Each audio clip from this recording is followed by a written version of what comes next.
Então, Mateus 3,17 diz assim: E eis uma voz dos céus que dizia: Este é o meu filho amado, em quem me comprazo. A seguir foi Jesus levado pelo Espírito ao deserto para ser tentado pelo diabo. E depois de jejuar 40 dias e 40 noites, teve fome. Então, o tentador, aproximando-se-lhe, disse: Se és o Filho de Deus, manda que estas pedras se transformem em pães. Jesus, porém, respondeu: Está escrito: Não só de pão viverá o homem, mas de toda palavra que procede da boca de Deus. Então, irmãos, nós iremos apenas ver essa primeira tentação de Jesus, porque, de fato, eu acredito que a gente vai até mesmo ultrapassar o tempo, porque é muita coisa para que a gente possa ver, e a riqueza dessa passagem aqui, ela é muito grande. Então, domingo passado, como nós estamos numa série, nós vimos que Jesus chega no Jordão e ali é batizado por João Batista.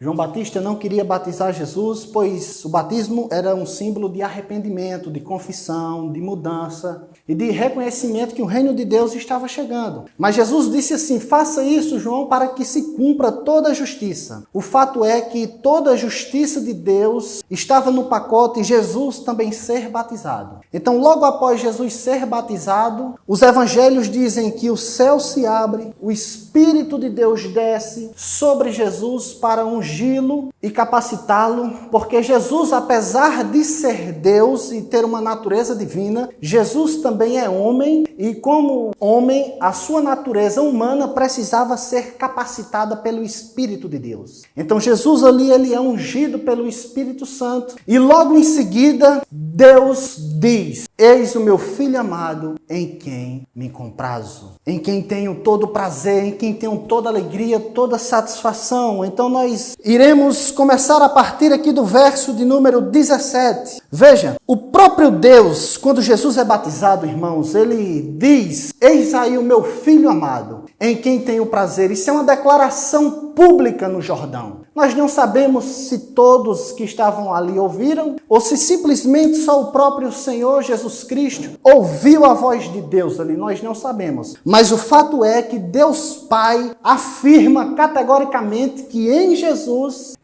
que Jesus é o Filho amado e que Deus tem todo o seu prazer nele. Irmãos, nós devemos entender a seguinte coisa: Jesus Cristo é o Filho eterno de Deus. Quando nós lemos o Evangelho de João, a partir do capítulo 1, nós podemos ver que no princípio era o Verbo, e o Verbo estava com Deus, e o Verbo era Deus. Então, Jesus e Deus sempre se relacionaram na eternidade. Jesus e Deus sempre viveram numa relação de amor, de união, que eles se glorificavam um ao outro e tinham prazer um no outro desde a eternidade, onde nada existia. O Pai sempre se relacionou com o Filho. Nós podemos ver isso no Evangelho de João, a partir do capítulo 1, sobretudo no capítulo 17, na oração sacerdotal, onde Jesus diz: Pai, me glorifica com a glória que eu e o Senhor tínhamos na eternidade. Então, Jesus e o Pai sempre se relacionaram e sempre um procurou a glória do outro. Mas aqui, como Jesus estava no seu período de encarnação, período de humilhação, Jesus, como homem, precisava ouvir a voz de Deus para ser encorajado para a sua missão. E como o Pai sabia que a partir daquele momento, a partir desse momento, as perseguições iriam começar,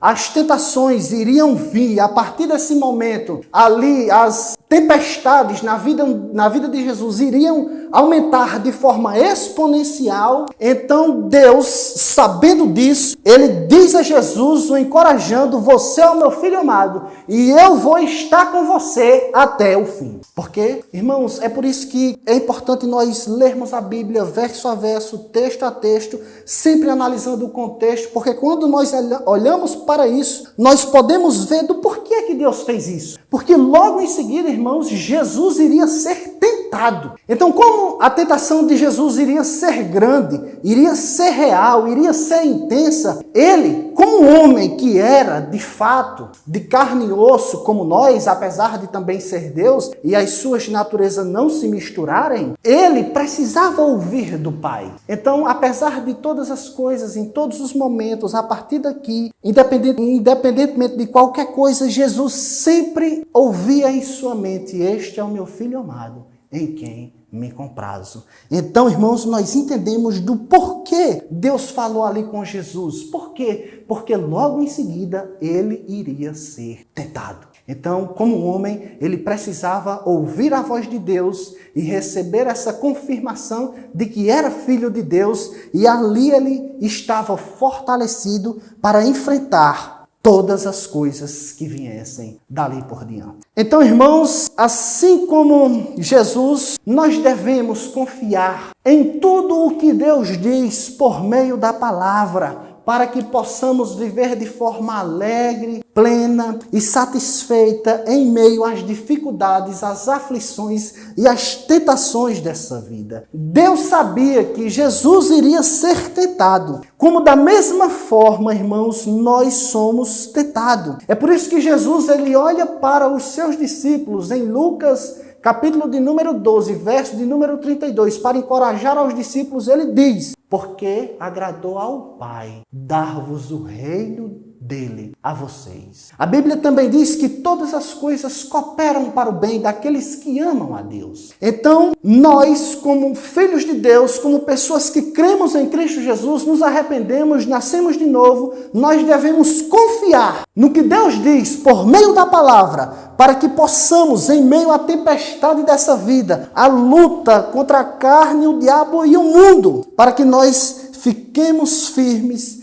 diante de Deus, sabendo que Ele sempre cuida do seu povo da melhor maneira possível, como agrada a Ele. Assim como Ele também cuidou de Cristo Jesus e estava ali com Ele a todos os momentos. Então, irmãos, nós aprendemos outra lição ainda nesse texto, que logo após ouvir a voz do seu Pai, dizendo: eis aí o meu Filho amado, da mesma forma, irmãos, é conosco. Ainda que nós sejamos ungidos como foi Jesus, chamado e capacitado, ou que Deus fale poderosamente conosco por meio da palavra, isso não significa que nós não venhamos a passar por tentações, tribulações e coisas assim que nos dão angústia na alma. Isso aconteceu com Jesus, irmãos, logo após Deus ter falado. Jesus sabia que os seus discípulos iriam ser perseguidos. Então Jesus disse: eu estarei com vocês até a consumação dos séculos. Logo em seguida, irmãos, também os apóstolos, que eram discípulos, escreveram cartas e epístolas, encorajando também a igreja a permanecerem firme a despeito das tribulações dessa vida. E da mesma forma deve ser conosco hoje. Mesmo que nós sejamos chamados, ungidos, nós devemos sempre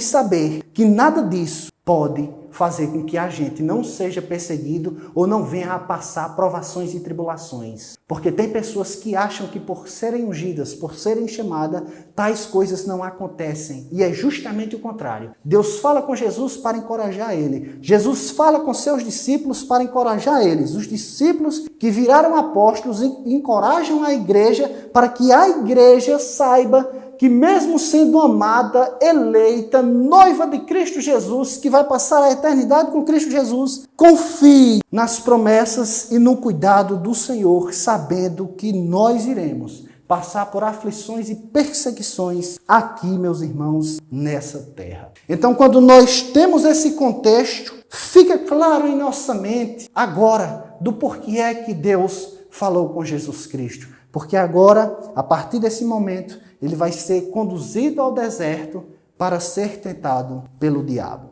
Então, o versículo de número 1 vai dizer: a seguir, foi Jesus levado pelo Espírito ao deserto para ser tentado pelo diabo. O mesmo Espírito, irmãos, que gerou Jesus no ventre de Maria, é o mesmo Espírito que desce em forma de pomba no batismo de Jesus e capacita Jesus, é o mesmo Espírito que impulsiona Jesus ao deserto para ele ser tentado lá. Não por Deus, porque Deus a ninguém tenta, diz Tiago, capítulo 1, versículo 13. Mas para ser tentado pelo diabo. Jesus foi ao deserto para ser tentado pelo diabo. Agora, irmão, nós devemos entender e fixar a nossa mente por que é que Jesus ele foi tentado. Existem várias razões e motivos pelos quais Jesus foi tentado. E é por isso, irmãos, que nós lemos logo no início Romanos, capítulo de número 5. Porque Adão, quando foi colocado no jardim do Éden, Deus fez um pacto com Adão. Esse é o pacto chamado Pacto das Obras. Ele disse: Adão, de toda árvore você pode comer, mas da do conhecimento do bem e do mal não comerás. E Adão, irmãos, era representante da raça humana. E no Pacto das Obras, a única coisa que Adão precisava fazer era justamente não fazer nada, não comer da árvore do conhecimento do bem e do mal. Mas o fato é que quando a serpente tenta Eva come da fruta e dá Adão. Nesse período chamado período probatório, ou seja, de provação, de tentação, Adão caiu e pecou no jardim. E com ele toda a raça humana caiu junto. É por isso que o texto de Romanos diz que por ele o pecado e a morte entrou no mundo. E quando nós vamos para Gênesis 3, Deus diz ao próprio Adão: por causa de ti, a terra é maldita. E daí por diante. Mas o fato é que Adão, como cabeça da raça humana, é tentado, peca e cai. Assim, meus irmãos, foi com Cristo, como representante ou como mediador do pacto da graça. Cristo, como representante daqueles que haveriam de crer nele, também precisava ser tentado à semelhança de Adão. Cristo Jesus precisava ser tentado, o filho, apesar de ser impossível dele pecar, porque ele era e é e será sempre eternamente Deus, mas ele também era homem. Por isso que a tentação ela é real. Mas Jesus não tinha uma natureza pecaminosa, mas ele tinha uma natureza humana. Creio eu, e há várias discussões, e aqui eu não quero entrar, que não era possível Jesus cair por causa da sua natureza divina e por causa dos decretos e dos planos de Deus que jamais poderiam ser frustrados. Então era impossível Jesus cair em pecado, embora nem por causa disso a tentação deixe de ser real, forte e intensa. Veja, meus irmãos, que alguns aspectos tornam a tentação de Cristo maior do que a tentação de Adão. Primeiro aspecto, veja, nós não lemos em Gênesis que Adão ficou muito tempo sem comer, mas o texto bíblico revela que Jesus passou 40 dias jejuando, 40 dias e 40 noites. Por esse lado, a tentação de Jesus ela foi muito maior do que a de Adão. Segundo, mesmo que o pai da raça humana, Adão, tivesse passado um período de fome, em Gênesis 2,16, o próprio Deus disse a ele: de todas as árvores você pode comer. Então ele poderia saciar sua fome ali de qualquer árvore. Mas essa provisão não foi feita para Cristo Jesus aqui nesse momento. Então ele está com fome e está sendo tentado pelo diabo. Esse é o segundo aspecto. Terceiro aspecto, irmãos, quando Adão foi tentado, tudo estava a favor dele, ou seja, ele estava no paraíso, ele estava no jardim, enquanto que o nosso mediador, Jesus Cristo de Nazaré, o Filho de Deus, estava enfrentando um terrível deserto e uma solidão tremenda. Por essas três razões, irmãos, nós podemos ver que a tentação de Jesus ela foi muito mais difícil do que a tentação de Adão. Mas Jesus Cristo não cedeu à tentação do diabo em momento algum. Irmãos, é simplesmente fascinante nós olharmos para Jesus e ver a sua tentação. E ele não ceder ali 1 milímetro sequer, 1 segundo, 1 milésimo. Irmãos, Jesus ele foi tentado por outras motivações, como também Jesus foi tentado para que pudesse socorrer a todos nós. Por exemplo, Hebreus capítulo 2, verso 10 e verso 18, Hebreus capítulo 4, versículo 15 e Hebreus capítulo de número 5, do verso 7 ao 19, vai dizer que ele foi tentado para socorrer aos seus irmãos, para socorrer a todos aqueles que nele. Vamos ler Hebreus capítulo 4, versículo de número 15. Hebreus 4, versículo de número 15, só para fixarmos na nossa mente. Porque não temos sumo sacerdote que não possa compadecer-se das nossas fraquezas. Antes ele foi tentado em todas as coisas, à nossa semelhança, sem pecado. Então Jesus Cristo, irmãos, ele foi tentado em tudo. A nossa semelhança é isso que o autor aos Hebreus diz. Enfaticamente, ele fala em 3 ocasiões. E é por isso, irmãos, que ele, com o coração de homem, com o poder de Deus, está completamente habilitado para socorrer aqueles que são tentados. Jesus Cristo de Nazaré, em tudo foi tentado, e é por isso que ele pode nos socorrer, porque ele sabe bem o que é ser tentado,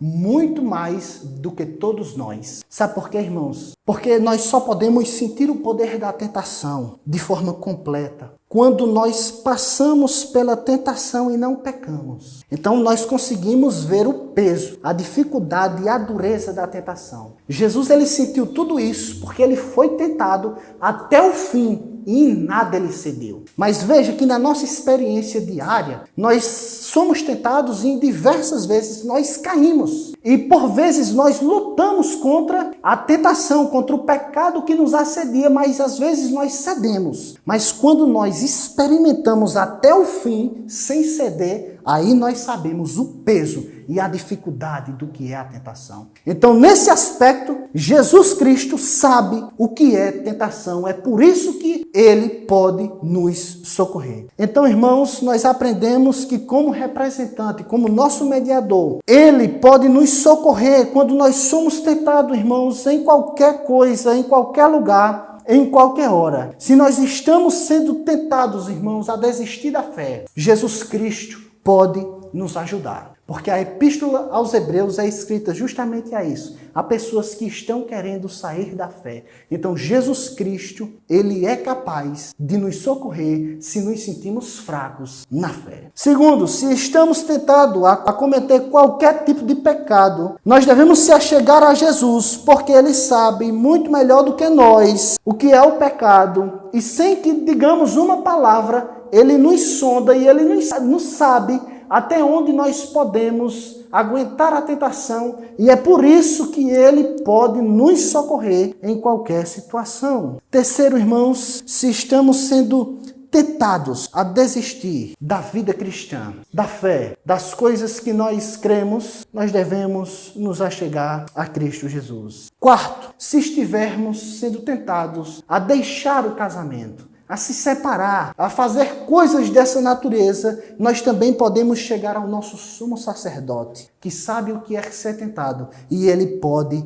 nos auxiliar. Quinto, se nós estivermos sendo tentados a negociar os nossos valores, os valores bíblicos para ganhar mais dinheiro, Jesus Cristo também pode nos socorrer dessas tentações para a glória do Deus Pai em toda e qualquer situação. Jesus, ele pode nos socorrer nas tentações diárias, porque ele sabe o que é ser tentado melhor do que qualquer ser humano, porque em tudo ele foi tentado e em nada ele cedeu. Segundo, irmãos, do versículo de número 2, que diz assim: e depois de 40 dias e 40 noites teve fome. Então o tentador, aproximando-se, lhe disse: se tu és o Filho de Deus, manda que estas pedras se transformem em pão. Veja, irmãos, mais uma vez aqui faz todo o sentido a declaração de Deus para Jesus. É que é de suma importância para Jesus. Então, depois de jejuar durante 40 dias e 40 noites, Jesus estava desesperadamente com fome, fraco ali, passando por dificuldades, e o seu corpo e ele ansiava por comida. É nesse momento que o tentador surge e diz: se tu és o Filho de Deus, transforma estas pedras em pães. A primeira coisa, irmãos, que eu quero que nós venhamos a pensar aqui desse texto é no se, na palavra se. Porque essa palavra se vai fazer com que nós entendamos muita coisa. Primeiro, no grego, esse se não é um se de dúvida, é um se de confirmação, é um se de condição, já que tu és o Filho de Deus. Mas eu não quero entrar no grego para provar isso. Antes eu quero entrar no contexto bíblico para mostrar que o se que está aqui é o se de afirmação. Eu sei que você é o Filho de Deus, transforme essas pedras em pães. Primeiro lugar, nós acabamos de ver que no batismo de Jesus, o céu se abriu e Deus disse: eis o meu Filho amado, em quem me comprazo. Então o diabo sabia, ou o diabo tinha ouvido essa declaração. Então não faria sentido o diabo duvidar da filiação eterna de Jesus logo depois que o Pai tinha dito que ele era o Filho amado. Segundo, quando nós vamos para o ministério de Cristo Jesus, há vários relatos, vários e vários. Nós podemos ver também em Lucas 4,41 que os próprios demônios diziam: eis o Santo de Deus, o Filho de Deus, o que haveria de vir. Então os próprios demônios reconheciam que Jesus era o Messias que haveria de vir, o Santo de Deus. Então, logo nós depreendemos que em alto e bom som os demônios diziam que ele é o Filho de Deus. Então nós entendemos que o se aqui é de condição, ou seja, já que tu és o Filho de Deus, transforma essas pedras em pães e sacie a sua fome. E aí, irmãos, veja só o peso da tentação que o diabo está querendo colocar em cima de Jesus. Ele está dizendo: eu sei que você é o Filho de Deus. Eu sei. Eu sei que você é o Filho eterno de Deus Todo-Poderoso. Eu sei que você tem poder para transformar essas pedras em pães. Você não precisa passar por essa fome. Você não precisa passar por essa agonia. Você não precisa passar por essa tentação. Então, transformem essas pedras em pães. O diabo sempre tentava Jesus, tentando tirar ele do caminho da dificuldade, da obediência e da submissão a Deus. Veja que quando o diabo usa Pedro, Jesus diz: olha, é necessário que eu vá para Jerusalém. Mateus 16 narra isso. É necessário que eu vá para Jerusalém, sofra muito e padeça na mão dos religiosos. Então Pedro diz: não, Senhor, de forma nenhuma, não é preciso isso. Nós vamos aqui ficar no reino terreno, nós vamos ficar aqui, tudo bem, a multidão lhe seguindo, você vai morrer? Que coisa é essa? Então Jesus diz: para trás de mim, Satanás,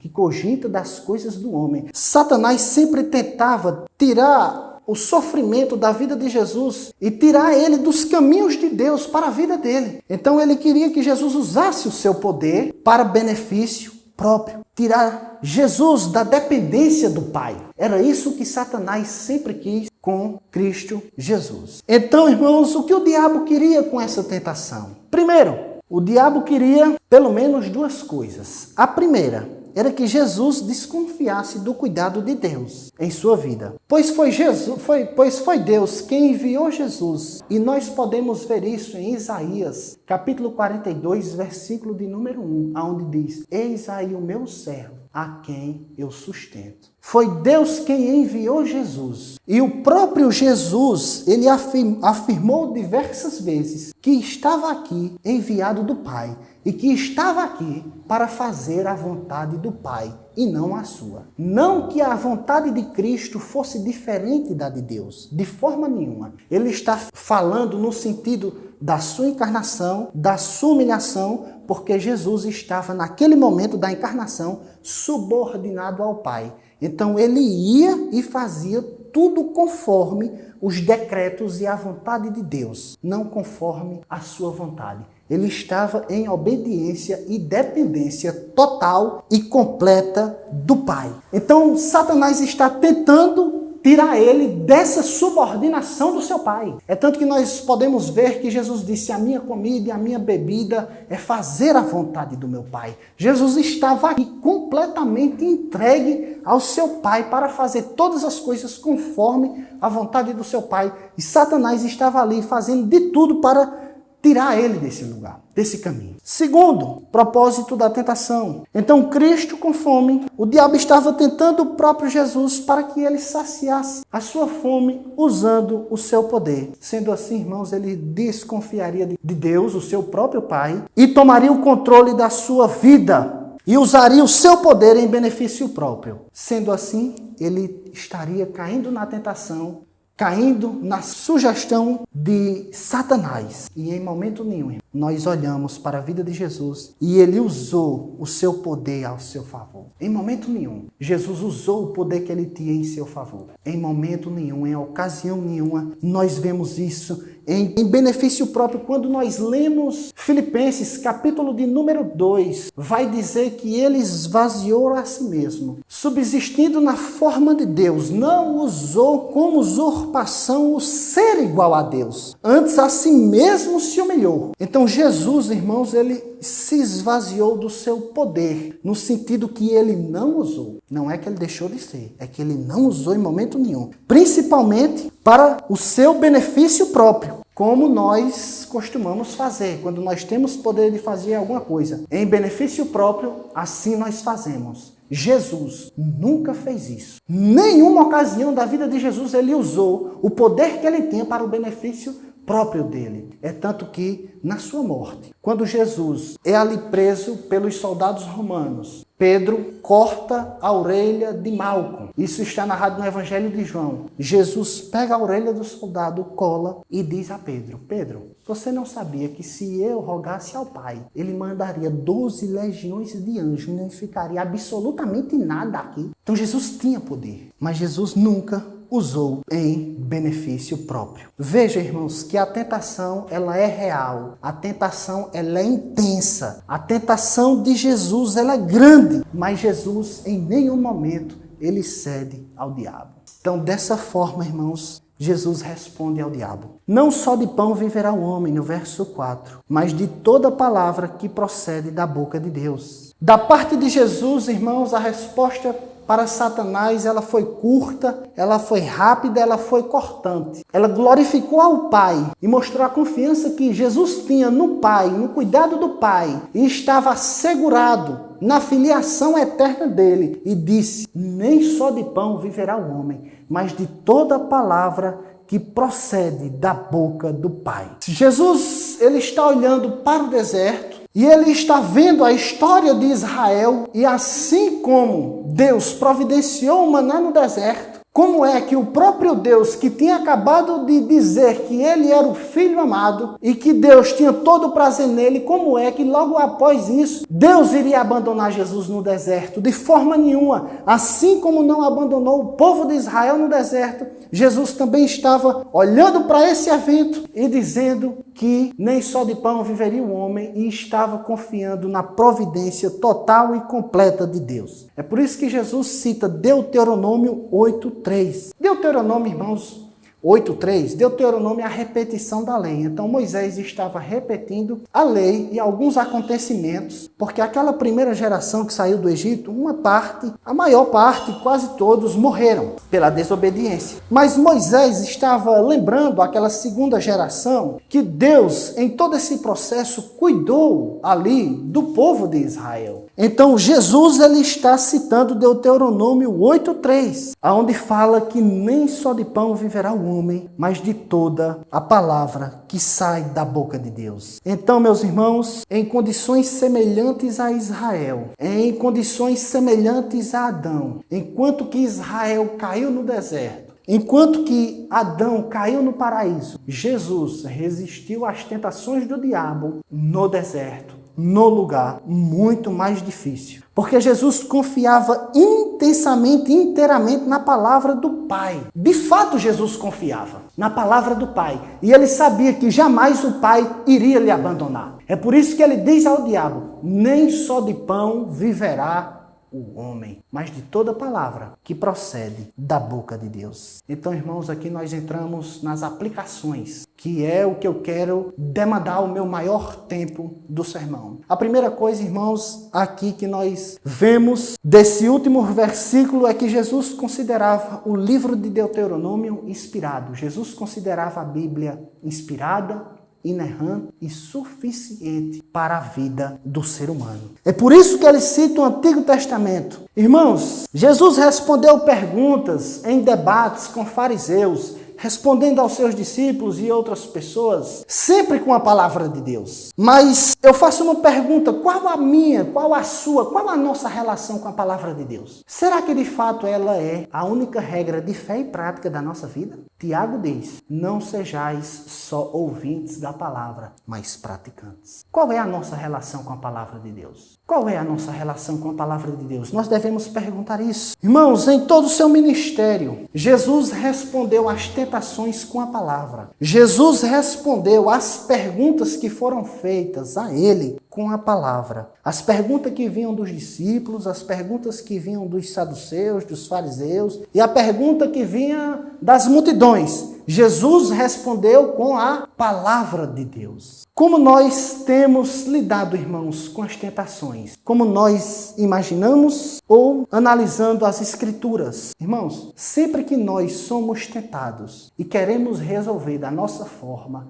nós sempre erraremos e nós sempre ficaremos aquém daquilo que Deus quer para cada um de nós. Irmãos, nós devemos responder às perguntas que nos são feitas com base sólida e firme na palavra de Deus. 1 Pedro 3,15 vai dizer isso: estejais preparados para dar boa razão da vossa fé, da esperança que há em vocês. Nós devemos, apesar de não sermos doutores, sabermos de tudo, mas nós devemos estar preparados a respondermos as perguntas que nos são feitas mediante a palavra de Deus, assim como Jesus fazia em suas tentações e também nas perguntas que lhe eram feitas. Irmãos, mais uma vez eu quero retornar e perguntar como nós temos resolvido os nossos problemas. Deixa eu lhe dizer uma coisa, vamos pensar da seguinte forma: quem foi que criou o mundo? Foi Deus. Quem foi que criou o ser humano? Foi Deus. Quem foi que criou a eternidade e todas as coisas? Foi Deus. Então Deus, ele conhece melhor do que qualquer pessoa a realidade. E é por isso que Deus, ele diz como as coisas devem ser resolvidas, porque ele conhece melhor do que qualquer um. Deus conhece a realidade melhor do que qualquer doutor em teologia ou qualquer doutor em ciência e física quântica e filosofia, seja lá o que for. Deus, ele conhece a realidade melhor do que todos nós. E é por isso que é Deus, irmãos, quem diz como nós devemos resolver os problemas. E quando nós resolvemos da nossa forma, internamente, inconscientemente, nós estamos dizendo para Deus: eu sei resolver melhor do que o Senhor. Eu sei resolver esse problema melhor do que o Senhor. É dessa forma. E a gente vai, faz e erra. Tiago, irmãos, capítulo 5, versículo de número 16, diz assim: confessai as vossas culpas uns aos outros e orais uns pelos outros para serem curados. Eu quero citar esse exemplo. O que é que tem acontecido com a igreja no Brasil? As pessoas que fazem parte da igreja institucional, elas não confessam mais os seus pecados, pelo menos a maioria esmagadora da igreja. Não confessam mais os seus pecados uns aos outros. Alguns por não confiarem em ninguém, o que já é uma vergonha e um absurdo, a gente não confiar em uma pessoa da igreja. Isso é uma vergonha, um absurdo para a própria igreja. Segundo, às vezes a pessoa não confia de confessar o seu pecado porque ouviu alguém fofocando, outras porque tem vergonha de fazer isso, e outras realmente por incredulidade, por não crerem na palavra de Deus, por não levarem em consideração o que a Bíblia diz. Agora veja, o que tem acontecido? Cada dia mais, os consultórios de psiquiatras e de psicólogos têm crescido mais e mais. E muitos cristãos estão no meio dos consultórios de psiquiatras e, sobretudo, de psicólogos. Mas para quê? Psicólogo só conversa. Por que é que isso tem acontecido? Porque as pessoas têm negligenciado aquilo que diz as Escrituras. Às vezes, o que precisamos é confessar os pecados, conversar, orar, para que Deus nos restaure, como diz Tiago. E quando nós negligenciamos, os problemas aumentam ao invés de serem solucionados. Por quê? Porque nós pensamos que podemos resolver os nossos problemas como nós. E o que acontece? As coisas só pioram.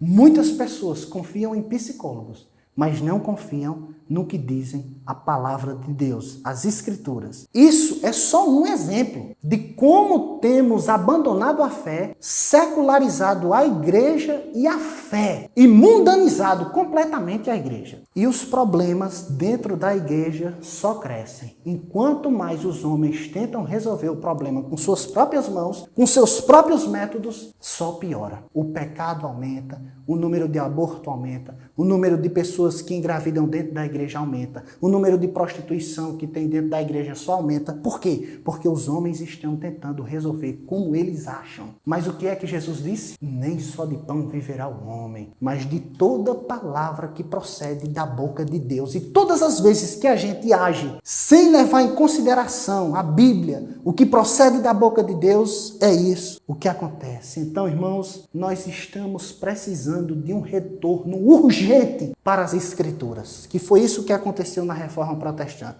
Nós precisamos, irmãos, de um retorno às Escrituras, eu falo a nível de igreja local, ou seja, nós aqui. Nós precisamos de um retorno às Escrituras. Eu falo que nós precisamos de um retorno às Escrituras a nível do Brasil, as igrejas brasileiras protestantes que não se voltarem. As Escrituras, elas irão padecer terrivelmente aqui nessa terra e no dia do juízo final. E terceiro, irmãos, nós precisamos de um retorno às Escrituras como indivíduos, como pessoas, como indivíduos humanos, cada um de nós. Devemos ter essa consciência e pedir a Deus para que nós venhamos a ter um retorno à palavra de Deus. Irmãos, todas as vezes, irmãos, que eu e que você tentar resolver um problema desconsiderando Deus, pode ter certeza que por mais que pareça que está resolvido, lá na frente será muito pior. Porque foi Deus quem fez todas as coisas e é Deus, irmãos, que sabe como as coisas devem ser resolvidas. Sexto lugar, irmãos, Jesus responde ao diabo: nem só de pão viverá o homem, mas de toda palavra que procede da boca de Deus. Realmente, irmãos, Jesus confiava na palavra de Deus e é por isso que ele venceu, irmãos, a tentação. É por isso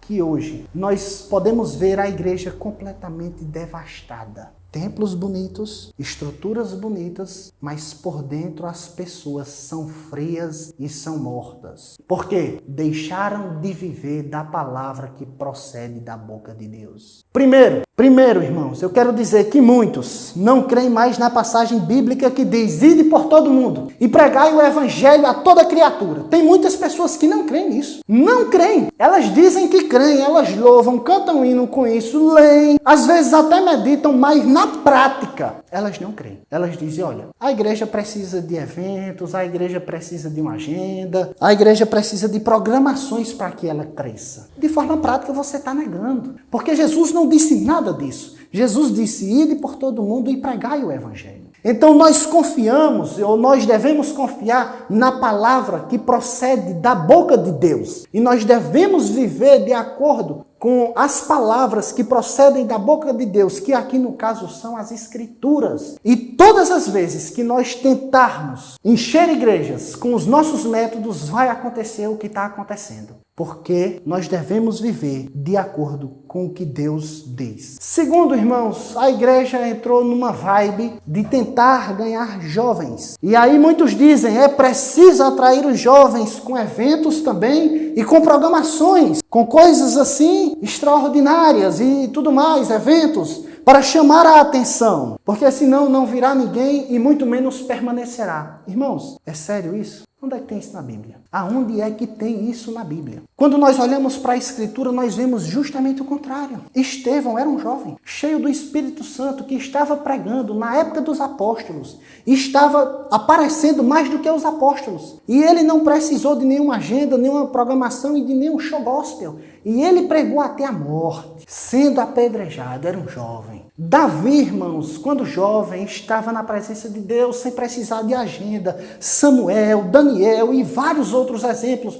José permaneceu na presença de Deus, de cativeiro em cativeiro, sendo humilhado pelos irmãos, vendidos pelos irmãos, preso no Egito, numa cultura diferente, muito provavelmente numa língua diferente, num povo diferente, mas ele estava na presença de Deus e a Bíblia diz que Deus era com ele. Irmão, sabe o que é que está faltando? Conversão, arrependimento, fé, novo nascimento. E todas as vezes que a igreja tentar fazer as coisas que não estão conforme a palavra de Deus, o fracasso vai ser retumbante. Terceiro, irmãos, restauração de casamento. Eu andei em alguns lugares onde há encontro de casais. A princípio, encontro de casais não tem nada antibíblico. Mas a maior parte dos encontros que tem é entretenimento e são programações que não tem nada a ver com a palavra de Deus. Aí eu pergunto, isso restaura casamento? De forma nenhuma. Sabe o que é que restaura casamento, irmãos? Em primeiro lugar, arrependimento de pecados cometidos. Segundo, irmãos, estudo bíblico do casal, para cada um saber qual o seu papel e sua função. Terceiro, irmãos, se submeter àquilo que aprendeu. Isso sim restaura casamento.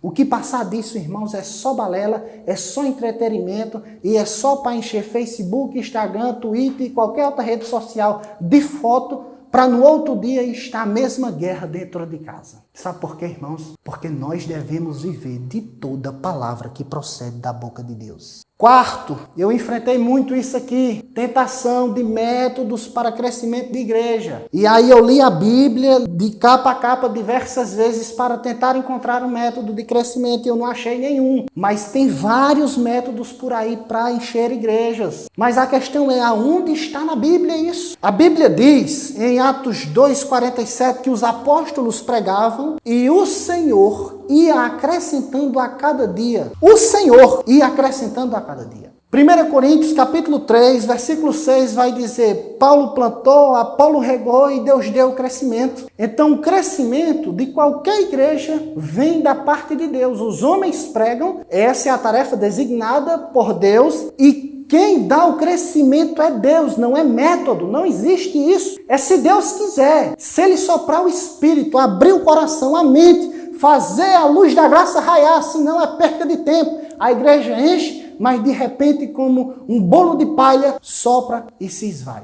Porque quem cresceu foi o homem com seus métodos. E eu não estou falando, irmãos, que não possa existir métodos para evangelizar. Por exemplo, o que é melhor? Fazer uma cruzada evangelística ou ir de casa em casa? Nós podemos escolher qualquer um dos dois métodos. Os apóstolos pregaram para multidões, assim como pregaram de casa em casa. Isso aí a gente pode ver o que é melhor no nosso contexto. Mas dizer que isso vai fazer com que a igreja cresça? De forma nenhuma. O crescimento da igreja, ela depende de Deus. Ela depende de Deus. Quinto, irmãos, aqui ainda, como gastamos o nosso dinheiro? Como é que a gente gasta o nosso dinheiro? A Bíblia mostra princípios, irmãos, para nós gastarmos o nosso dinheiro. Mas a maioria gasta o seu dinheiro de forma que desonra a Deus, que desconsidera o seu próximo. Isso é uma verdade. A maioria de nós gastamos o dinheiro com os nossos prazeres e com aquilo que gostamos. Mas nós desconsideramos e não queremos saber o que Deus fala a respeito disso. Mas eu pergunto, cadê o povo que dizia a minha regra de fé e prática é a Bíblia? É a palavra de Deus. Cadê? Tudo, irmãos, que nós fazemos deve ser regulado, orientado, iluminado, pavimentado pela palavra de Deus, lâmpada para os nossos pés. É a tua palavra. Foi isso que o salmista disse. Mas como? Como é? Qual a nossa relação, irmãos, com o trabalho? Alguns trabalham para ganhar cada vez mais. Outros não querem trabalhar. E outros fazem corpo mole no trabalho. E esse eu confesso que é o meu pecado. Mas nós devemos ter uma relação com o trabalho como a Bíblia manda. Não como nós pensamos ou queremos. Paulo se considerava escravo de Cristo. Escravo, irmão, não tem vontade própria, não. Escravo faz o que o seu Senhor manda. E se nós não somos escravos de Deus, nós também não somos filhos de forma nenhuma. Se nós não tivermos submetidos a Deus, nós não nos encontramos com Ele. Nós estamos completamente perdidos, eu digo isso sem medo de errar. Irmãos, como nós temos criado os nossos filhos? Boa parte da igreja, irmãos, esqueceu completamente o que a Bíblia diz sobre criação de filhos. Deuteronômio capítulo 6, os versos de 1 a 6, vai mostrar que o pai deve ensinar a mãe, a família deve ensinar os seus filhos ao deitar, ao levantar, ao caminhar e ao sentar. Inculcarás essas palavras na cabeça do teu filho. A maioria das famílias cristãs, ou pelo menos uma parte considerável, tem pegado o celular, dado na mão dos seus filhos para as pessoas se verem livres do seu filho. É por isso que cada dia que se passa as pessoas crescem na igreja e se afastam. E aí as pessoas perguntam, eu criei na igreja? Não, você criou. Mas aí, irmãos, as famílias têm seguido o que diz a psicologia, a sociologia, a antropologia e filosofias do mundo. Mas nós, irmãos, nós devemos ser um povo que vive não só de pão, mas de toda palavra que procede da boca de Deus. Foi isso que Jesus disse a Satanás e é isso que deve ser vivido na vida de cada um de nós, irmãos. Irmãos, para encerrarmos aqui, a relação, irmãos, entre empregador e funcionário ou funcionário e empregador. Pedro fala sobre isso. Paulo fala sobre isso. Então nós devemos ter uma relação, sejamos nós empregadores ou empregados, como diz a palavra de Deus, nós devemos levar a palavra de Deus a sério. Quantas pessoas, irmãos, não estão dando mau testemunho no trabalho? Sejam patrões, sejam funcionários. Mas o fato é que existe isso. Eu estava vendo até um empresário que não é cristão, que tem conversas com um pastor que é muito conhecido no meio evangélico, e ele dizendo o comportamento dos cristãos na empresa dele. Enfim, o fato é que a Bíblia fala sobre isso. E nós devemos dar atenção a isso. Nós devemos ser como os bereanos, irmãos. Enquanto Paulo pregava lá em Atos, os bereanos estavam lá com a Bíblia na mão, da época que era o Antigo Testamento, consultando tudo aquilo que Paulo estava dizendo, para ver se de fato Paulo estava certo. Mas, infelizmente, a maior parte da igreja deixou de viver segundo o que procede da boca de Deus para viver simplesmente do pão material. Então, meus irmãos, que nós venhamos a, de fato, colocar a Bíblia Sagrada, não por idolatrar ela ou por adorar ela, um livro, mas por acreditar que ela é a palavra de Deus, ela é infalível e ela é inerrante. E ela, irmãos, nos ensina a como nós devemos fazer qualquer coisa nessa existência, de forma direta ou indireta. A Bíblia tem princípios para todas as áreas da nossa vida. E é isso o que Jesus está dizendo a Satanás para vencer a tentação. Nem só de pão viverá o homem, mas de toda palavra que procede da boca de Deus. É por isso que Israel pereceu no deserto, porque deixou de viver segundo a palavra que procedia da boca de Deus para viver pensando no Egito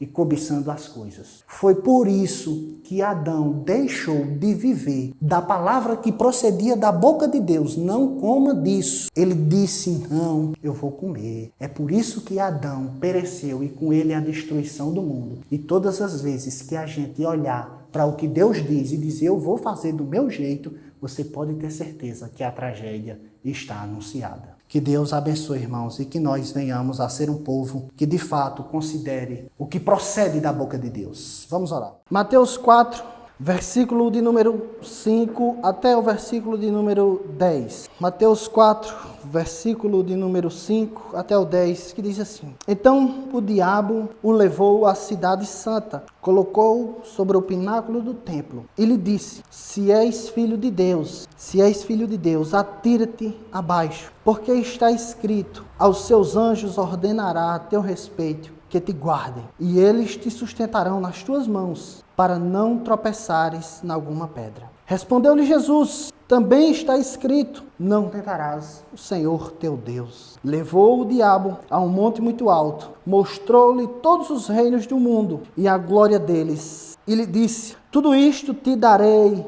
se prostrado me adorares. Então Jesus lhe ordenou: retira-te, Satanás, porque está escrito: ao Senhor teu Deus adorarás, e só a Ele darás culto. Então nós vimos no domingo passado a filiação eterna de Cristo, ou seja, Deus dizendo: eis aí o meu filho em quem me comprazo, eis aí o meu filho em quem me comprazo. E nós vimos ele como nosso cabeça, né? Cabeça da raça humana, Adão como cabeça da raça humana e Jesus Cristo como cabeça dos salvos e os motivos da tentação. E nós vimos a confiança na providência de Cristo, Jesus em Deus. E a sua citação da palavra de Deus, dizendo que o homem não somente vivia do pão, mas vivia de toda palavra que procede da boca de Deus.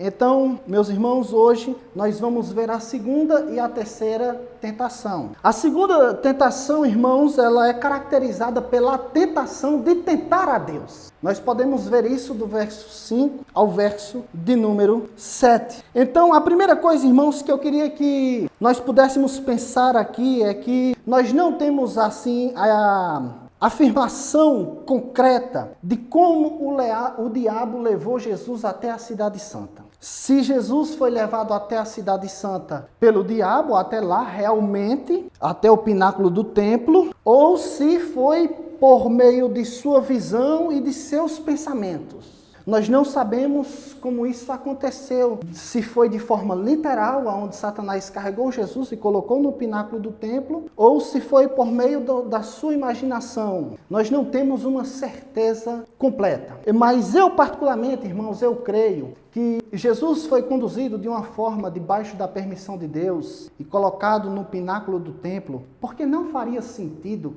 Jesus imaginar ali, estar no pináculo do templo e ser tentado a se jogar por pensamento. Isso é muito improvável e não faz tanto sentido. Mas o fato é, irmãos, que independentemente se foi por pensamentos ou se foi real que ele foi colocado lá no pináculo do templo, o fato é que ele se vê nesse local. A narrativa bíblica diz que ele estava lá e o diabo olha para ele e diz: se tu és filho de Deus, lança-te aqui para baixo. Ele repete a mesma coisa, irmãos, que ele diz no versículo de número 4. Se tu és o filho de Deus, então você se jogue daqui, porque Deus dará ordem aos seus anjos ao seu respeito e eles vão lhe guardar. Diz o tentador: lança-te aqui abaixo. Irmãos, o tentador é extremamente sagaz, astuto e inteligente. Provavelmente aqui o raciocínio do inimigo foi o seguinte: Jesus disse que confia em Deus, na providência de Deus. E Jesus citou a palavra de Deus. Então ele também crê, também confia, acredita na palavra de Deus. Então o diabo, em posse disso, com a sua astúcia peculiar, que é dele, ele cita o Salmo de número 91, versículo de número 11 e versículo de número 12, que diz que Deus dará ordem aos anjos e livrará os seus filhos das coisas ruins que acontecem. Então o diabo usou justamente esse raciocínio aqui para tentar a Jesus. Ele vê Jesus e diz: você confia na palavra, você confia em Deus. Então a palavra diz também que Deus dará ordem aos seus anjos e ele livrará os seus filhos. Então ele está jogando Deus e a palavra de Deus contra o próprio Deus. Ele está tentando Jesus usando a palavra de Deus. Irmãos, ele está dizendo: se lance daqui, Jesus, que os anjos, já que os anjos livram os homens, quanto mais o Filho de Deus. Se lance daqui e nada acontecerá com você nesses pedregais que tem aqui embaixo. Os anjos te carregarão aqui para livrar você de qualquer dano que você possa ter ao cair no chão. E provavelmente Jerusalém vai ver isso aqui no pináculo do templo. Isso aqui vai ser o maior espetáculo do mundo. As pessoas irão ficar espantadas ao verem isso. Um homem se jogar do pináculo do templo e ser aparado pelos anjos. Então ele está usando a palavra de Deus, porque Jesus cita a palavra de Deus, mas ele está distorcendo a palavra de Deus para que Jesus se jogasse ali e tentar a Deus. Mas o Salmo, irmãos, capítulo 91, vai dizer que aquele que habita no esconderijo do Altíssimo, a sombra do Onipotente descansará. Vai dizer que aquele que anda nos caminhos dele, ele vai livrar das pestes perniciosas. E ele vai dizer, 1000 cairão ao teu lado, 10.000 à tua direita, e o Senhor o livrará. Mas é para as pessoas que estão andando no caminho de Deus. O Salmo está falando para as pessoas que vivem sua vida em retidão, guardando os mandamentos, vivendo em fé, vivendo para a glória de Deus, e que se alguma coisa de mal puder acontecer, Deus livrará tal homem ou tal mulher. O Salmo não está dizendo que nós podemos tentar a Deus e que Deus vai assim nos livrar da nossa loucura. Não é isso que o Salmo está dizendo. O Salmo está dizendo que Deus guarda as pessoas que andam no caminho dele. Então, meus irmãos, ali, o diabo está pegando esse salmo e tentando a Jesus, tirando o salmo fora do contexto. Então Jesus, de prontidão, responde, não tentarás o Senhor teu Deus. Ele está, irmãos, citando Deuteronômio 6,16. Jesus aqui responde ao diabo as 3 tentações, tirando tudo do Deuteronômio, a repetição da lei. Então, quando ele cita Deuteronômio 6,16, ele está fazendo alusão a um evento que aconteceu em Êxodo 17, do verso 1 ao verso 7. Porque Deuteronômio é a repetição da lei. Aquela primeira geração que sai ali do Egito, passa pelo Mar Vermelho e entra no deserto, ela morre ao longo da caminhada por causa da sua rebelião. Então, como era a segunda geração já de judeus, de hebreus, que tinha saído dali, Moisés, perto de sua morte, repete a lei. Então, num lugar, em Êxodo 17, do verso 1 ao 7, num lugar chamado Massá e Meribá, Jesus está dizendo ao diabo que puseram o Senhor à prova e se rebelaram contra Moisés. O povo, quando chegou em Massá e Meribá, disseram, Moisés, por que você nos tirou do Egito, nós, os nossos filhos, as nossas esposas, a nossa criação, para que nós morrêssemos aqui, Moisés? Por que é que você fez isso conosco, Moisés? E começou a murmurar ali com Moisés, a ponto de que o texto fala que eles quase apedrejam Moisés. Ao invés desse povo que tinha ali saído do Egito, como um filho obediente, orar a Deus e entregar suas causas a Deus, eles começam a murmurar e a se queixar de Moisés e do próprio Deus. É isso que Jesus está dizendo aqui. O que ele cita, o texto que ele cita é esse, Deuteronômio 6,16. Então, meus irmãos, as pessoas deveriam levar a sua necessidade a Deus, mas elas estão ali murmurando, a chegar ao ponto das pessoas dizerem, o Senhor está no nosso meio ou não? Nós queremos um sinal miraculoso para saber se Deus está conosco ou não. Ora, isso é de uma rebeldia tão grande, porque Deus já tinha livrado os israelitas de 10 pragas. Enquanto o Egito estava sendo assolado pelas pragas, nada acontecia com Israel. O povo de Israel, ao ser tirado do Egito, ali, eles passam a pé enxuto no Mar Vermelho, onde forma 2 paredes de água e ninguém morre. Quando os egípcios vêm, ali desabam as paredes de água e matam. E nada acontece com os israelitas. Também é um fato de que Deus, pela manhã, estava ali como uma nuvem cobrindo as pessoas para que elas não morressem no calor do deserto. E à noite vinha como se fosse uma coluna de fogo, porque à noite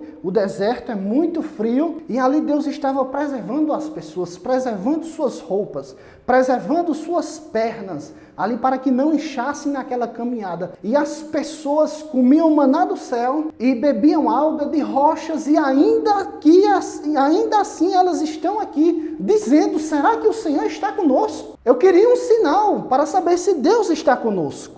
Então o povo de Israel colocou Deus à prova, após tudo isso. Então Jesus aqui, irmãos, no pináculo do templo, fosse por pensamento ou fosse real, Jesus sabia que qualquer atitude incorreta da sua parte era uma grave transgressão contra o seu Deus, contra o seu Pai, que tinha lhe enviado, que tinha sustentado ele até agora, até aquele momento, que tinha providenciado todas as coisas na sua vida. Ele sabia que qualquer atitude nessa direção seria um grave pecado diante de Deus. Seria o Deus Filho colocando Deus Pai à prova. Mas, irmãos, Jesus sabia que Deus cuidava dele desde o ventre da sua mãe. Porque em Mateus capítulo 2, na visita que os magos fazem ali a Maria, a José e a Jesus, diz que logo quando os magos saíram, José, em profundo sono, tem um sonho e os anjos dizem a José que ele e sua família descessem para o Egito, porque Herodes queria matar Jesus. Então, muito provavelmente, Maria e o próprio José devem ter contado essa história a Jesus. E Jesus sabia que Deus, desde pequeno, estava livrando ele. É tanto que José não tem um sonho somente para descer do Egito. José tem um sonho para voltar do Egito. O anjo aparece em sonho para José e diz: olha, José, vocês podem voltar, porque Herodes morreu. Aquele que queria matar Jesus morreu. Então Jesus sabia que Deus cuidava dele desde pequeno. Não faria nenhum sentido ali Jesus no pináculo do templo se jogar para tentar a Deus para saber se Deus estava com ele ou não. Ele sabia que Deus estava com ele e não precisava dar demonstrações públicas ou privadas a ninguém. Ele sabia. É por isso que ele responde: não tentarás o Senhor teu Deus. Era isso que o diabo queria, ele mudou de estratégia. E a primeira coisa, irmãos, que nós podemos entender aqui, que eu queria que nós pudéssemos pensar, é que nós devemos ter muito cuidado quando nós citamos, interpretamos e aplicamos um texto bíblico. Devemos ter cuidado, irmãos, quando estamos interpretando a Bíblia, pois foi dessa forma que o diabo tentou a Cristo Jesus. E tem muitas pessoas que tentam as outras de forma direta ou indireta, aplicando a Bíblia. Foi assim que esse mesmo tentador distorceu no Éden para que Eva comesse do fruto. O tentador também distorceu a palavra de Deus. Então eu quero que a gente pense aqui em algumas coisas. Por exemplo, há vários textos nas Escrituras, como Efésios capítulo de número 1, eleito antes da fundação do mundo. Romanos capítulo 8 também vai dizer a partir do verso 28, aqueles que dantes conheceu, a esses chamou, aos que chamou, a esses justificou, aos que chamou, a esses também santificou, aos que santificou, a esses glorificou. Então é um fato que na eternidade houve uma eleição. Por exemplo, e os reformados acreditam que isso é baseado simplesmente na vontade de Deus, no seu beneplácito,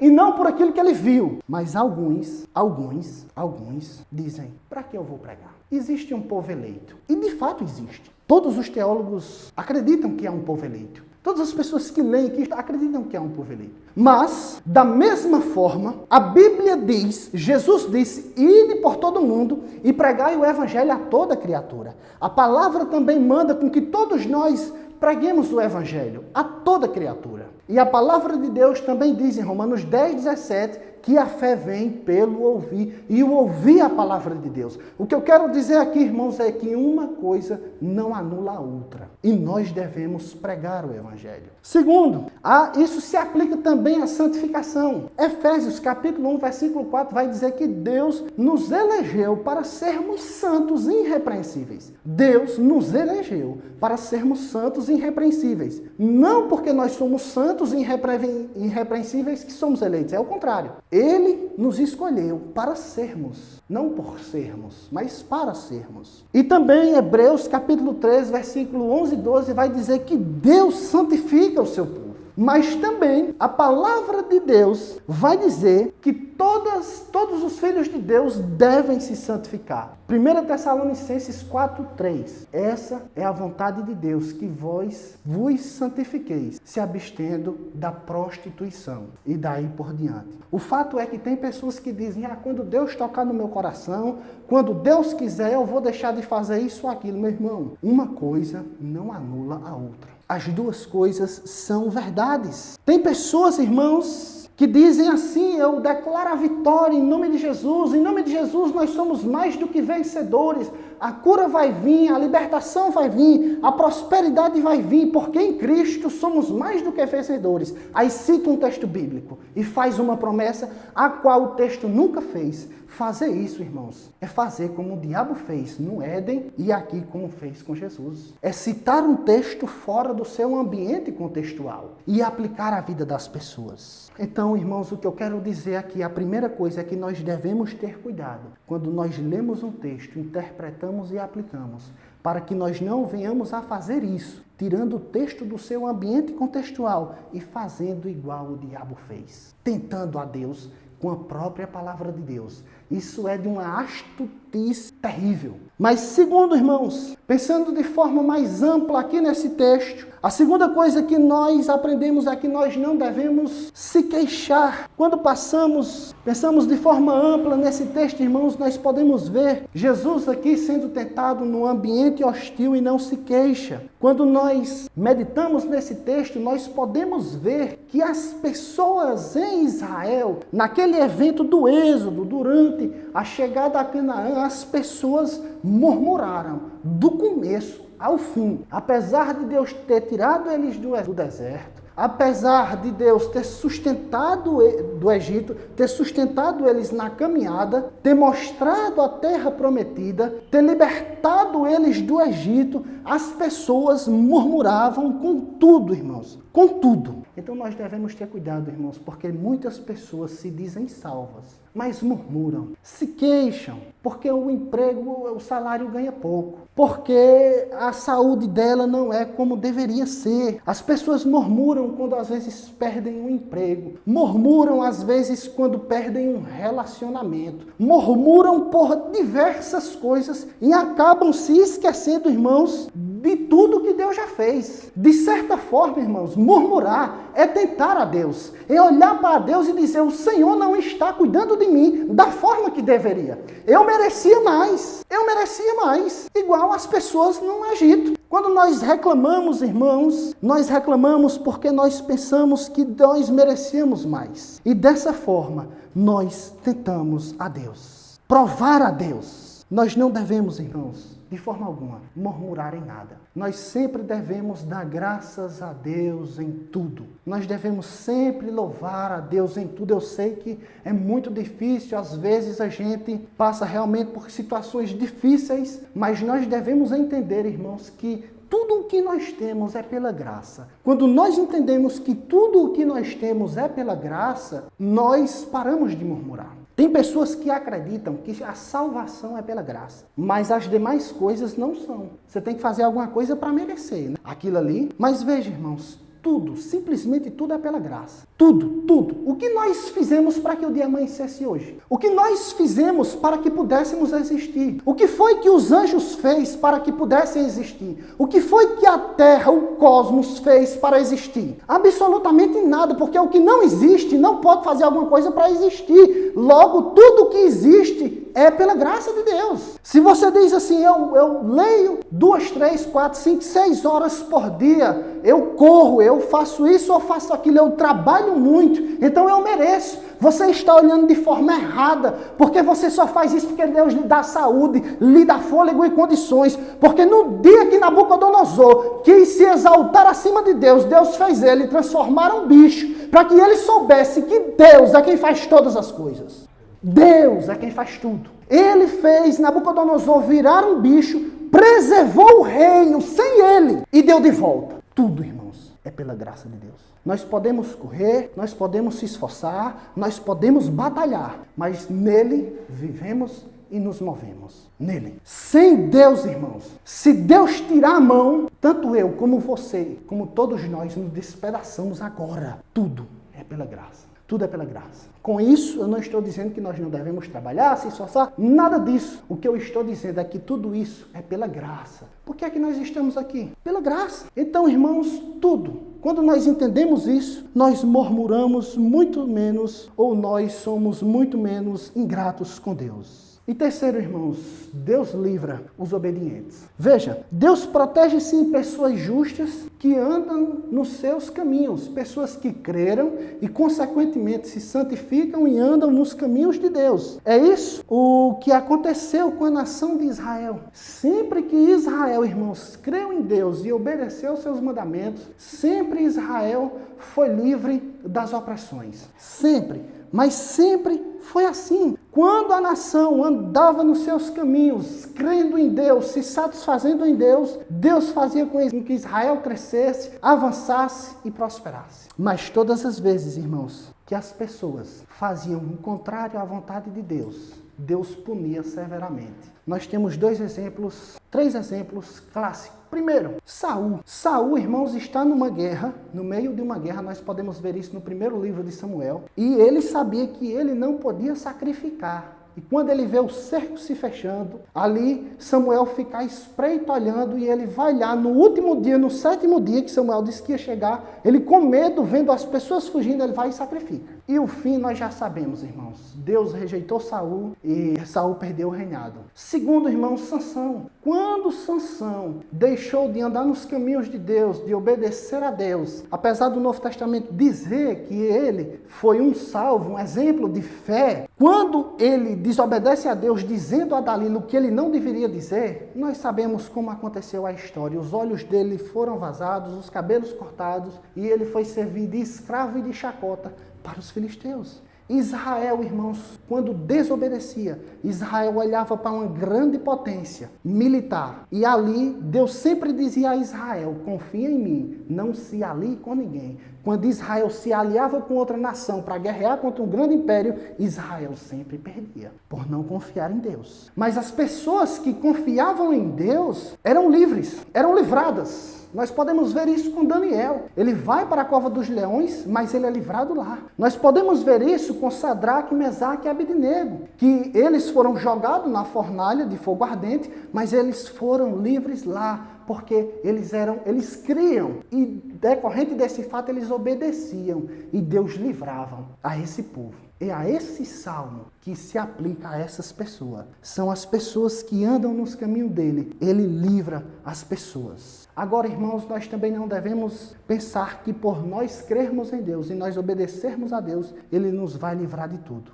Tem coisas, irmãos, que estão no plano de Deus, para que nós passemos por sofrimentos e angústias, para que isso redunde na sua glória e para que isso redunde no bem maior, porque todas as coisas cooperam para o bem daqueles que amam a Deus. E mais uma vez nós podemos ver aqui duas verdades. Deus livra os seus e ao mesmo tempo permite passar por todo tipo de sofrimento para que isso redunde numa causa maior. Paulo diz que as leves e momentâneas tribulações produzem um peso grandioso de glória para o futuro. Então, irmãos, nós devemos entender isso da palavra de Deus. Aqui do verso 8 ao verso 10, irmãos, é a tentação da glória. Nessa terceira tentação, irmãos, do verso 8 ao verso 10, nós também temos esse mesmo problema. Será que Jesus teve uma visão e viu os reinos e a glória desse mundo? Ou será que ele foi levado a um monte muito alto para ver os reinos desse mundo e as glórias desse mundo? Eu, irmãos, mais uma vez também particularmente creio que aqui, irmãos, aqui pode ter sido uma visão, porque não há nenhum lugar alto na época que pudesse ver todos os reinos desse mundo. Então eu acredito que aqui seja mais provável ou mais possível que tenha sido uma visão ou por pensamentos. Mas o fato é que numa visão ou não importa. O fato é que diante dos olhos de Jesus é desvendados os reinos desse mundo,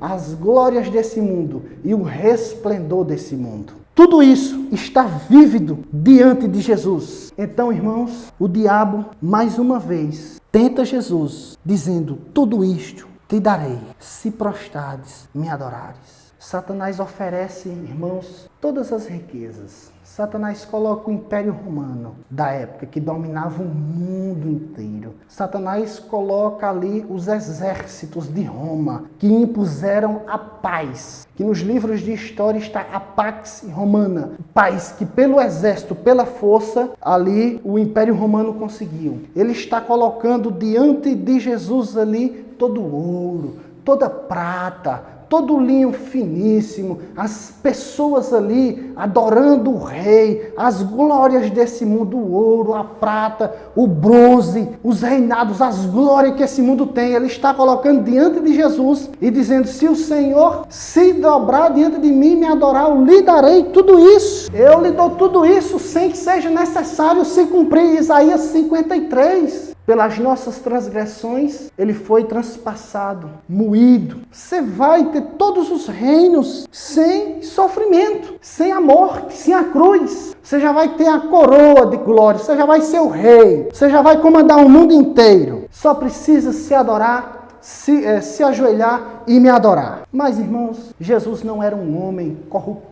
leviano, alguém que se deixava levar pelas paixões humanas. Jesus não era um homem corrupto como nós somos, que se deixa levar por qualquer proposta. Jesus também, ele está mostrando que não é como os anjos que acompanharam o diabo na queda, que se corromperam acompanhando o diabo na queda. Jesus também está deixando claro que ele não era como um filho de Deus, como um filho de um Deus, nas mitologias gregas e romanas, que se deixavam se levar pelas glórias desse mundo. Jesus está mostrando ali fidelidade completa e total diante de Deus. E é aqui onde Jesus usa a sua autoridade. Ele tinha suportado tudo. A tentação de transformar as pedras em pães. Jesus tinha aqui tratado o diabo, entre aspas, até bem. Quando ele diz: se lance daqui. Mas quando o diabo pede culto a si mesmo,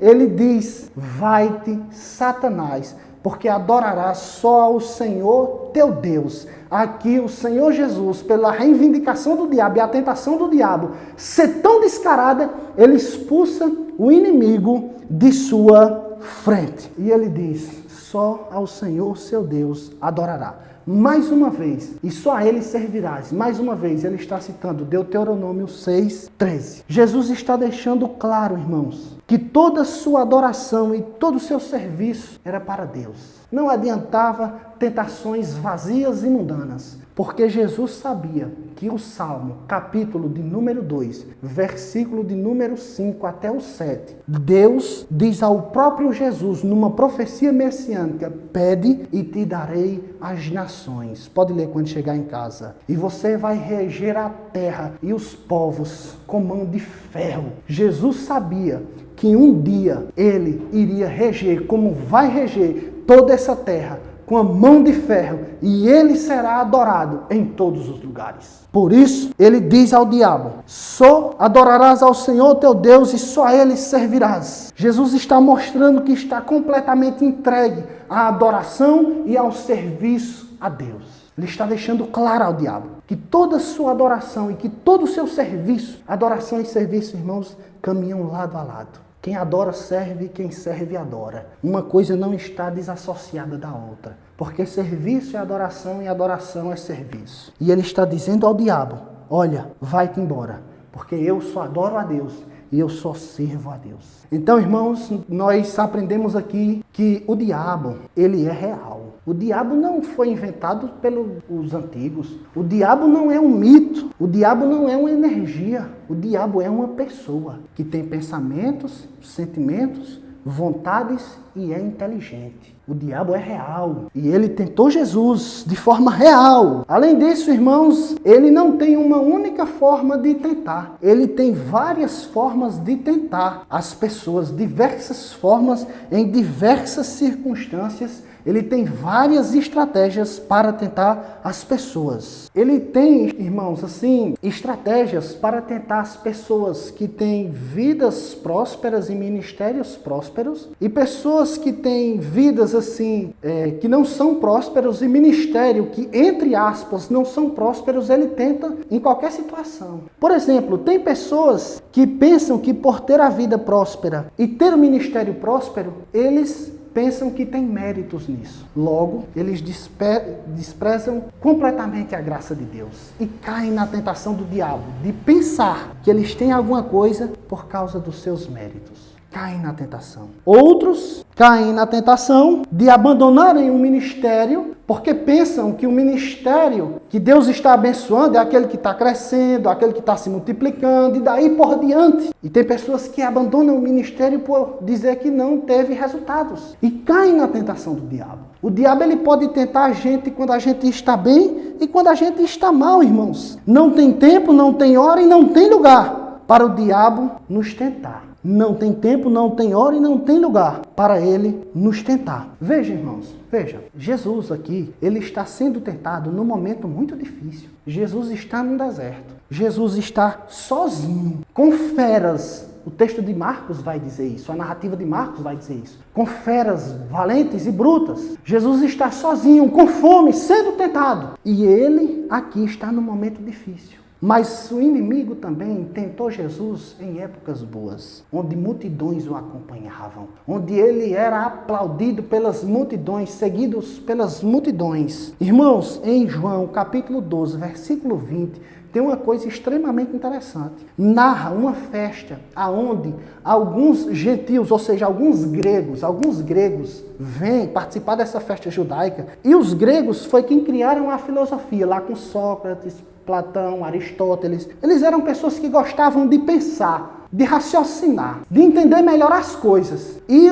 os gregos queriam levar Jesus para lá. João capítulo 12, do verso 20 ao 24. E Jesus, quando recebe essa notícia dos seus discípulos, ele diz, para isso mesmo eu venho. Porque se o trigo não morrer, não servirá de nada. Então Jesus está rejeitando a glória de ir para a Grécia e encantar os gregos com sua retórica. Que isso inevitavelmente iria acontecer. Porque tinha um grupo que se chamava sofistas da Grécia, que eles ficavam nas praças, nas casas, filosofando, falando coisas bonitas e atraíam multidões. Então, com certeza, se Jesus andasse pela Grécia, as pessoas iriam ficar encantadas com seus discursos, como é até hoje. Então o diabo pode tentar você no momento mau e no momento ruim. O fato é que ele tem estratégia para tentar as pessoas. Outra coisa, a tentação da glória humana, essa é democrática, é para todo mundo. Essa tentação que todos os seres humanos têm, irmãos, da glória humana, que o inimigo está aqui oferecendo a Jesus os reinos e as glórias deles, é a tentação, irmãos, de ser o melhor pregador, ser o pregador mais visto. É a tentação de ser um pastor conhecido.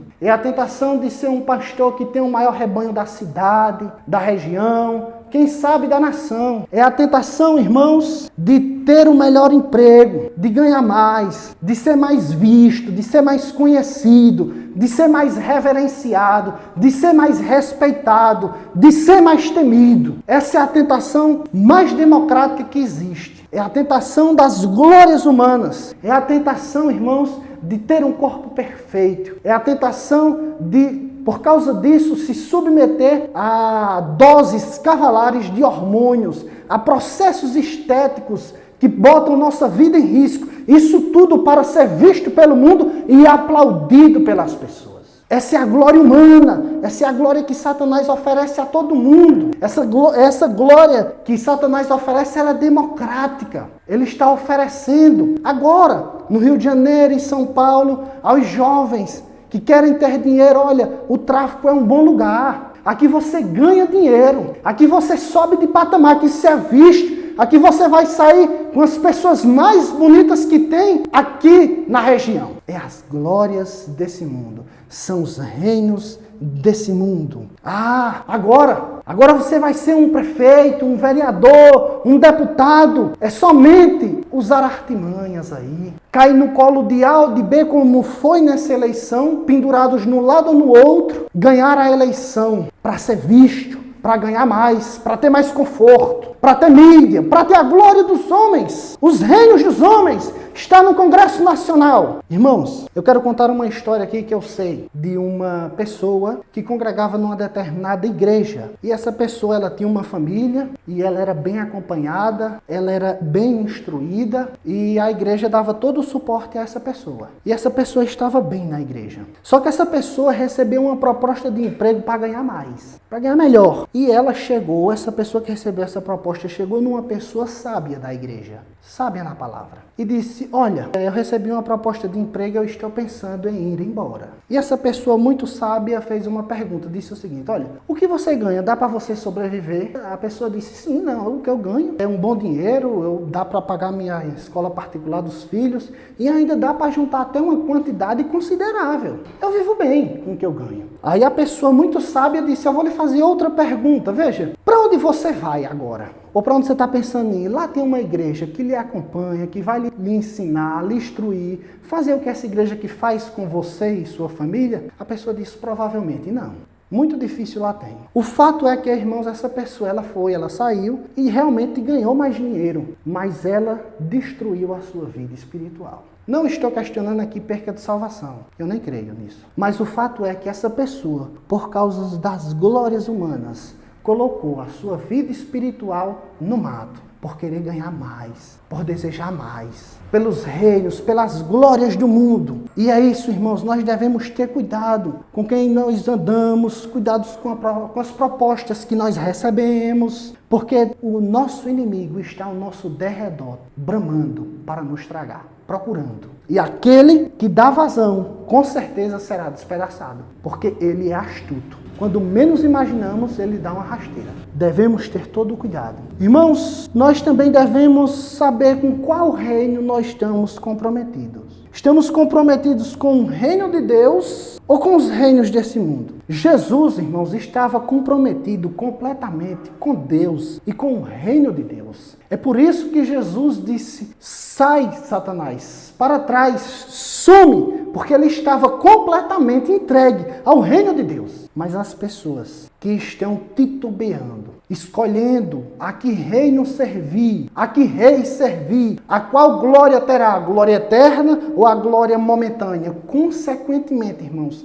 irão cair. Irão cair. Irão cair conjunto por causa da carne e o diabo que eles oferecem. É muito tentador. Por isso nós devemos, irmãos, estar completamente entregues a Deus e ao seu reino, servindo e adorando, para que quando as propostas que procedem do diabo chegar, nós dizermos a ele: nós só adoramos a Deus e nós só servimos a ele, porque nós estamos entregues completamente ao seu reino. De outra forma, pode esperar mais cedo ou mais tarde, eu, você, qualquer pastor, qualquer presbítero, qualquer homem pode cair, se não estiver entregue completamente ao reino de Deus e à pessoa de Deus. E por fim, irmãos, como nós devemos agir diante das tentações? 3 coisas. A primeira é, como vencer? Orando, irmãos. Orando. Paulo diz: orai sem cessar. Nós devemos orar, sempre estar orando, seja no trabalho, seja em casa, seja na rua. Nós devemos estar no espírito de oração, se entregando a Deus, pedindo discernimento a Deus das coisas. E orar também no particular, ter nosso momento diário com Deus. O nosso, que nós chamamos aqui, devocional, que nós ajoelhamos ou ao deitar, ou ao levantar, ou na hora do almoço, qualquer hora, mas nós devemos ter, no particular com Deus, um momento de oração, se entregar diante de Deus. Essa é a primeira coisa. A segunda coisa, irmãos, é que nós devemos estar cheios da palavra. Lâmpada para os meus pés, luz para o meu caminho, é a tua palavra. Nós devemos sempre estar meditando na palavra, lendo a palavra, estudando a palavra, tendo ela no nosso coração, para que quando as tentações chegarem ou começarem a nos rodear, nós tenhamos discernimento para que nós possamos rejeitar isso e permanecermos firmes com Deus, assim como foi com Jesus. Ele estava com a palavra guardada no seu coração. E por fim, irmãos, devemos estar sempre alerta, independentemente do momento, da hora ou da circunstância. O diabo pode nos tentar a qualquer momento. Eu quero aqui dizer só um exemplo para simplificar isso. Isso é onipresente. Veja, irmãos, é como o pecado da soberba. Eu costumo dizer que o pecado da soberba, ele é onipresente. Ele está em todos os lugares. Porque às vezes você vê uma pessoa se orgulhando ou se soberbecendo de alguma coisa e diz: olha, eu não sou assim. Você já se orgulhou. Eu não sou assim. Se orgulhou. É onipresente. Se você está em casa imaginando na sua cabeça alguma coisa que alguém fez um dia, alguma coisa um dia, e você diz, olha, eu não sou assim, você já se orgulhou. Esse pecado é onipresente. Da mesma forma, a tentação do diabo, ela é onipresente, ela pode acontecer em qualquer momento, em qualquer lugar, em qualquer hora. Por isso nós devemos estar alerta, sempre.